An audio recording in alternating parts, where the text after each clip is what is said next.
है कि 2022 में अग्निपथ स्कीम के दौरान अग्निवीरों की भर्ती शुरू हो गई है। 2022 की हमारी भर्ती की कंप्लीट प्रक्रिया पूरी हो चुकी है। 2023 से इस साल से हमारी भर्ती की प्रक्रिया में काफ़ी बदलाव आए हैं। आज का ये जो मीडिया ब्रीफ है उसी के विषय में है, जिसमें हम आपको भर्ती की प्रक्रिया से संबंधित सारी जानकारी देंगे कि किस तरीके से भर्ती की प्रक्रिया में बदलाव आया है तथा आगे कैंडिडेट्स को किन किन चीज़ों का इस्तेमाल करते हुए भर्ती की प्रक्रिया पूरी करनी है। Thank you very much. पहले तो मैं आप लोगों का बहुत बहुत शुक्रिया अदा करता हूं, आप लोगों का हार्दिक अभिनंदन करता हूं। आप लोगों ने अपने कीमती समय से जो पल हमारे लिए निकाले हैं उसके लिए मैं आप सबों का बहुत बहुत शुक्रगुजार हूं। जैसा कि आप सबों को पता है कि इंडियन आर्मी की जो भर्ती की प्रक्रिया है, पिछले एक साल में उसमें काफ़ी बदलाव आया है। पिछले साल अग्निपथ स्कीम के दौरान जो अग्निवीरों की भर्ती शुरू हुई है, 2022 से ये कार्यक्रम नया शुरू हुआ है। इसके अंतर्गत की 2022 की जो हमारी भर्ती की पूरी प्रक्रिया है वो कंप्लीट हो चुकी है। जो उम्मीदवार हैं जो सिलेक्ट हो चुके हैं उनको रेजिमेंटल सेंटर्स या ट्रेनिंग सेंटर्स भेजने का कार्य जारी है। जो पहले चरण की भेजने की प्रक्रिया थी वो पूरी हो चुकी है। दूसरे चरण में इनके डिस्पैच की प्रक्रिया भी जारी है। साल 2023 से ये जितनी भी भर्ती से रिलेटेड हमारी प्रक्रिया है उसमें काफ़ी बदलाव लाया गया है। इसी से संबंधित आज का जो प्रेस कॉन्फ्रेंस है इसको बुलाया गया है और मैं आपको इसके संबंधित कुछ जानकारी दूंगा। मेरी आपसे गुजारिश है, जैसा कि कर्नल जो पीआरओ ने अभी आपको बताया है कि जो सवाल पूछने हैं उसी से संबंधित रहने चाहिए। जो भी सवाल होंगे उसके बाद मैं आपको उसका जवाब दूंगा। इंडियन आर्मी की ये जो अगली भर्ती की पूरी प्रक्रिया है वो 3 चरणों में पूरी की जाएगी। पहले चरण में ऑनलाइन रजिस्ट्रेशन और ऑनलाइन एग्जामिनेशन की कार्रवाई होगी। ऑनलाइन रजिस्ट्रेशन इंडियन आर्मी के जो मेन साइट है www.joinindianarmy.nic.in है, उस पर जाके कोई भी उम्मीदवार अपना ऑनलाइन रजिस्ट्रेशन कर सकता है। ऑनलाइन रजिस्ट्रेशन की पूरी प्रक्रिया वैसी ही है जैसी पहले की जाती रही है। बदलाव सिर्फ ये आए हैं कि जो पहले हमारा डिजी लॉकर का सिस्टम था वो डिजी लॉकर का सिस्टम अब नहीं था। अभी ये डिजी लॉकर का सिस्टम ऐड हो गया है। उम्मीदवार को अपने डिजी लॉकर में अपना आधार कार्ड या फिर अपना 10th का सर्टिफिकेट डाउनलोड करके उसके बाद रजिस्ट्रेशन की प्रक्रिया को पूरी करनी होगी।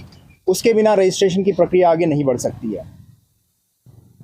जितने भी रजिस्टर्ड कैंडिडेट्स हैं उनको एक ऑनलाइन एग्जामिनेशन के थ्रू गुजारा जाएगा। स्टेज 1 में जितने भी सिलेक्टेड कैंडिडेट्स होंगे जो मेरिट लिस्ट में आएंगे उनको रिक्रूटमेंट रैली के लिए बुलाया जाएगा। रिक्रूटमेंट रैली की कार्रवाई वैसी ही होगी जैसे पहले की जाती रही है। और स्टेज 3 में यानी तीसरे चरण में उनको मेडिकल के थ्रू गुजारा जाएगा। जो कंप्लीट मेरिट लिस्ट होगी वो ऑनलाइन रिटन एग्जामिनेशन और फिजिकल फिटनेस टेस्ट जो रिक्रूटमेंट रैली के दौरान होगी उसी के बेसिस पे की जाएगी। रजिस्ट्रेशन जारी हो चुका है। 16 फरवरी से लेकर 15 मार्च तक का समय दिया गया है उम्मीदवारों को ऑनलाइन रजिस्टर्ड करने के लिए। 17 अप्रैल से हमारा ऑनलाइन रिटन एग्जामिनेशन की कार्रवाई शुरू हो जाएगी। जो ऑनलाइन रजिस्ट्रेशन है, जैसा मैंने आपको पहले बताया कि आधार कार्ड या 10th सर्टिफिकेट के बेसिस पे होगी। हमारे ऑटोमेशन के अंतर्गत हमने डिजी लॉकर को अपने जॉइन इंडियन आर्मी की वेबसाइट के साथ जोड़ दिया गया है।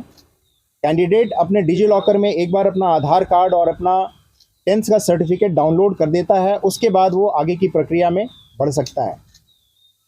ऑनलाइन रजिस्ट्रेशन की आखिरी जो प्रक्रिया होगी उसमें 250 रुपये का पेमेंट है। पेमेंट की प्रक्रिया पूरी होने के बाद ही हमारी रजिस्ट्रेशन की प्रक्रिया पूरी मानी जाएगी। जो रजिस्ट्रेशन है उसके लिए टोटल कॉस्ट 500 रुपये का है, बट उम्मीदवारों को रियायत देने के लिए 250 रुपये यानी कि 50% कॉस्ट जो कि इंडियन आर्मी बेयर कर रही है, बाकी का 250 यानी कि 50% कॉस्ट उम्मीदवार पेमेंट करेगा। इन केस अगर पेमेंट के साथ कोई भी बैंक चार्जेस अगर अवेलेबल हैं या एप्लीकेबल हैं तो वो उम्मीदवार को ही पेमेंट करना पड़ेगा। पेमेंट की प्रक्रिया किसी भी तरीके के ऑनलाइन ट्रांजैक्शन के मार्फत से की जा सकती है, जैसे नेट बैंकिंग, यूपीआई, भीम या फिर डेबिट और क्रेडिट कार्ड के दौरान। उम्मीदवारों को ये सूचित किया जाता है कि ऑनलाइन ट्रांजैक्शन करने के पहले वो आप इंश्योर कर लें कि आपका कार्ड, डेबिट कार्ड या क्रेडिट कार्ड ऑनलाइन रजिस्ट्रेशन के लिए ऑनलाइन ट्रांजैक्शन के लिए उपयुक्त है और आपने अपना ऑनलाइन ट्रांजैक्शन इस पर ओपन करवा रखा है। बहुत सारे कैंडिडेट्स की क्वेरी ऐसी आ रही है जिसमें उन्होंने पूरी प्रक्रिया कंप्लीट कर ली है और उनका पेमेंट भी हो गया, लेकिन फिर भी उनका पेमेंट कंप्लीट नहीं हो रहा है, जिसकी वजह से उनकी रजिस्ट्रेशन पूरी नहीं हो पा रही है।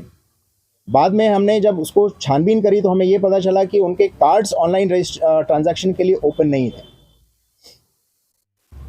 हाउ टू अप्लाई का एक डिजिटल लिंक हमारे इंडियन आर्मी वेबसाइट पे और यूट्यूब पे भी डाला गया है, जिसमें स्टेप बाय स्टेप पूरी प्रक्रिया बताई गई कि एक कैंडिडेट किस तरीके से पूरी रजिस्ट्रेशन की प्रक्रिया पूरी कर सकता है।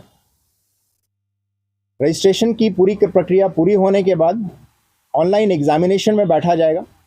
ऑनलाइन एग्जामिनेशन 176 सेंटर्स में पैन इंडिया एक साथ कंडक्ट करवाया जा रहा है। जैसा मैंने आपको बताया कि 17 अप्रैल के बाद से एग्जामिनेशन की कार्रवाई शुरू की जाएगी। रजिस्ट्रेशन पूरा होने के बाद एग्जामिनेशन डेट से 10 से 14 दिनों के पहले कैंडिडेट को जॉइन इंडियन आर्मी वेबसाइट के ऊपर ही उसका एडमिट कार्ड भेजा जाएगा, जिसकी जानकारी उसके रजिस्टर्ड ईमेल आईडी या फिर रजिस्टर्ड मोबाइल नंबर के थ्रू उसको जानकारी दी जाएगी एक एसएमएस के द्वारा।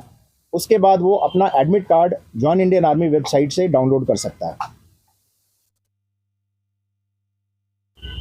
एडमिट कार्ड के ऊपर एग्जामिनेशन सेंटर